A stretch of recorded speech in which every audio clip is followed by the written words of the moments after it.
पत्नी का धर्म, दिल छू लेने वाली कहानी। निधि, ये ठीक नहीं है। राहुल तुम्हारा पति है, उसके साथ इस तरह का व्यवहार ये ठीक नहीं है। लोग क्या कहेंगे कि तुम्हारे माता पिता ने तुम्हें यही संस्कार दिए हैं। निधि एक हंसमुख और चंचल लड़की है, जिससे मिलती उसका दिल जीत लेती। उसकी हंसी जैसे पतझड़ में बसंत लगती थी।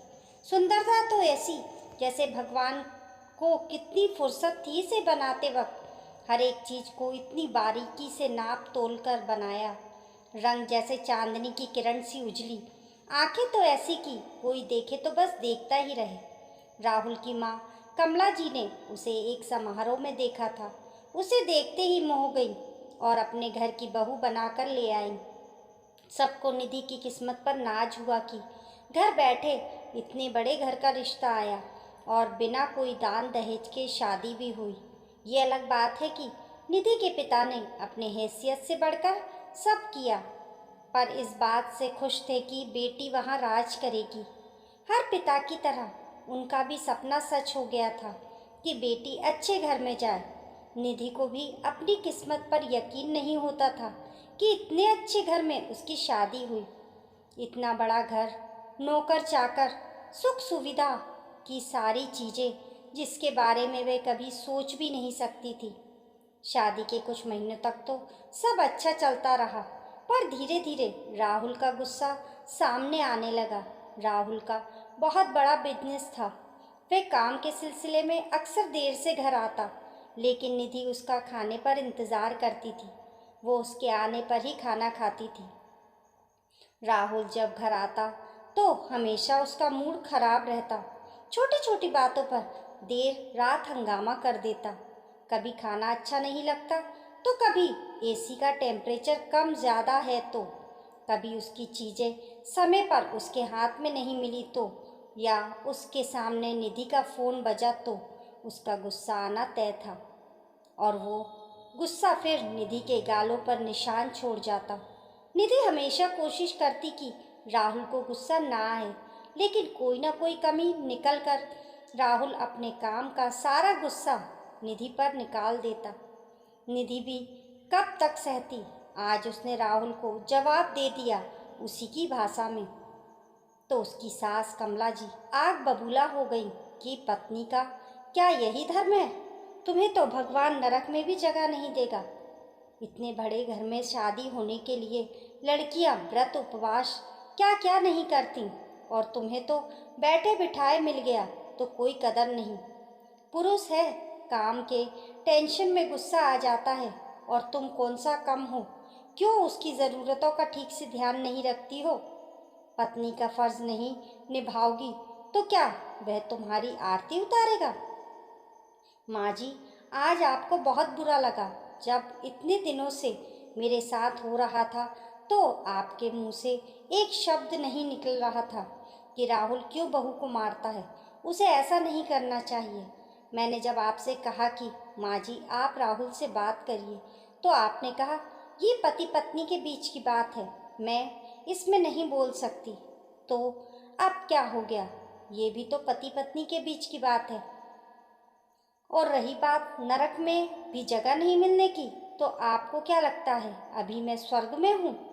बोलकर निधि अपने कमरे में चली गई।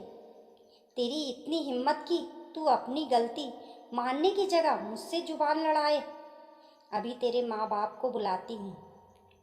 यही संस्कार दिए हैं अपनी बेटी को। गुस्से में कमला जी निधि के माता पिता के पास फोन लगाने अपने कमरे में चली गई।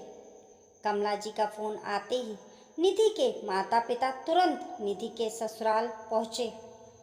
कमला जी ने सारी बातें मिर्च मसाला लगाकर बताई, जैसे राहुल की कोई गलती ही नहीं हो। कमला जी की बातों को सुनकर निधि के माता पिता ने भी निधि को ही दोषी मान लिया और निधि पर ही बरस पड़े। निधि की माँ ने कहा, बेटी क्या हमने तुम्हें यही संस्कार दिए हैं कि तुम अपने पति पर हाथ उठाओ? क्या हमने तुम्हें इसलिए इतना पढ़ाया लिखाया तुम अपने पति का सम्मान न करो? क्या कमी है राहुल में? बस यही ना कि उसे गुस्सा ज़्यादा आता है। किस मर्द को गुस्सा नहीं आता? क्या तुम्हारे पिता को गुस्सा नहीं आता? तो क्या मैं मैंने कभी उन पर हाथ उठाया? और अगर राहुल ने तुम पर कभी गुस्से में हाथ उठा भी दिया तो ये पति का अधिकार है। क्या तुम इस बात को इग्नोर नहीं कर सकती हो? अगर इस तरह से तुम भी करती रहे तो तुम्हारी गृहस्थी कैसे चलेगी?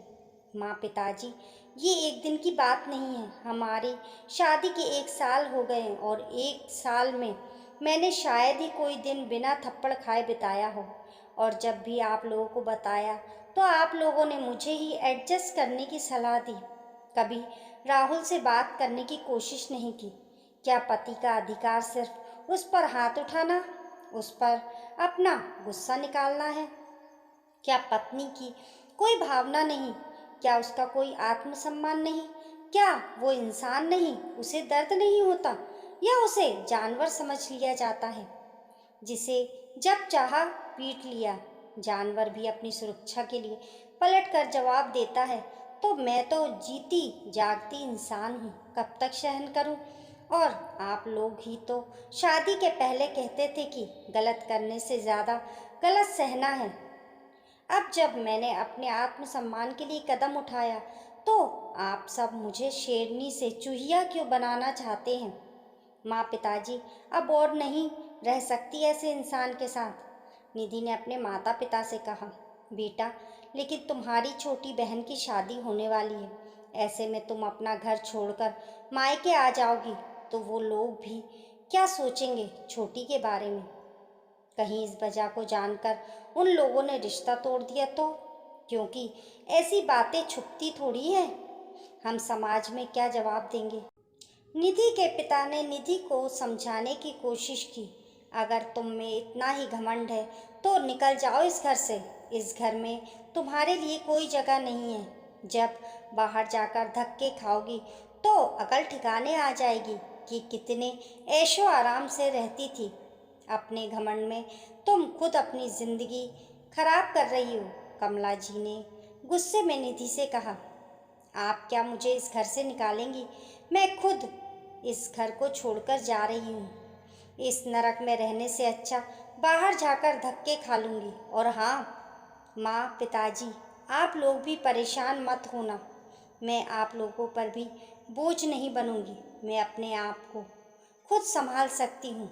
निधि ने अपने सास कमला जी और अपने माता पिता को अपना फैसला सुनाया और अपना सामान लेकर वहाँ से जाने लगी। तभी निधि के पिता ने उसे रोकने की कोशिश की और कहा, निधि बेटा रुक जाओ। इस तरह से कोई घर छोड़कर जाता है क्या? पहले राहुल को आ तो जाने दो, मैं बात करूँगा उससे। कोई ना कोई समाधान निकल ही जाएगा। बेकार में बात को क्यों बढ़ाना? नहीं पिताजी, अब बात करने के लिए आप लोगों ने बहुत देर कर दी। इससे पहले मैं अपना आत्मसम्मान भूल जाऊं, मुझे इस घर से चले जाने चाहिए। इतना कहकर निधि उस घर को छोड़कर चली गई। दोस्तों, आप ही बताइए, क्या हमें अपने आत्मसम्मान की रक्षा नहीं करनी चाहिए? क्या समाज के डर से अपने आप को जीते जी मार देना चाहिए? क्या निधि ने अपने आत्मसम्मान के लिए जो किया वो गलत किया? दोस्तों, आपको ये कहानी कैसी लगी हमें कमेंट करके ज़रूर बताइए और पसंद आने पर लाइक और शेयर करें। ऐसी ही अच्छी अच्छी कहानियों के लिए चैनल को सब्सक्राइब करना ना भूलें। मिलते हैं फिर एक नई कहानी के साथ, तब तक के लिए नमस्कार।